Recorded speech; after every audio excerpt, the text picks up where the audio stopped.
పేరు ప్రఖ్యాతలు కూడా ఆ రోజు మనం దేశంలో చూసినాం. కానీ ఈ రోజు జనహిత ట్రస్ట్ ఆధ్వర్యంలో చాలా కార్యక్రమాలు చేస్తున్నప్పటికీ ఈ రోజు హెల్త్ పరంగా ఒక బ్రహ్మాండమైనటువంటి కార్యక్రమాన్ని ఇక్కడ నిర్వహించడం నేను ప్రత్యేకించి వారికి అభినందనలు తెలియజేస్తా ఉన్నా. దాంతోపాటు ఈ గాంధీ హాస్పిటల్ భారతదేశంలోనే ఒక గవర్నమెంట్ హాస్పిటల్, ఒక ల్యాండ్ మార్క్ గా ఉన్నటువంటి అతిపెద్ద హాస్పిటల్ దేశంలో గాంధీ హాస్పిటల్. ఒకప్పుడు గాంధీ హాస్పిటల్ మోండా మార్కెట్ ప్రాంతంలో ఉండే. అసలు హాస్పిటల్ కు పేషెంట్ ఎందుకు వస్తాడు? తన ఆరోగ్యానికి ఇబ్బందులు అవుతున్నాయి కాబట్టి హాస్పిటల్కి వెళ్తే డాక్టర్లు ట్రీట్మెంట్ చేసిన తర్వాత న్యాయమవుతుంది అనేటువంటి ఉద్దేశంతో వస్తారు.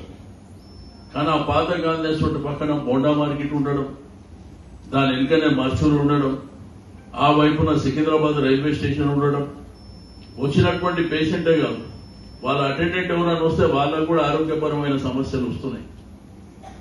ఆ రోజు చంద్రబాబు నాయుడు గారు ముఖ్యమంత్రి ఉన్నప్పుడు ఈ ప్రాంతం ముషిరాబాద్ జైలు, ఇదంతా ముషిరాబాద్ జైలు ఉండే.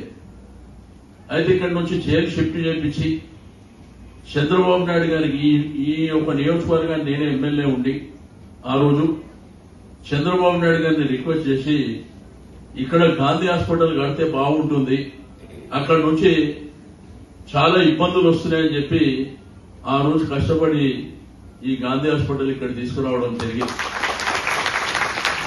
అయితే ముఖ్యమంత్రి గారు ఆ రోజు ఒప్పుకొని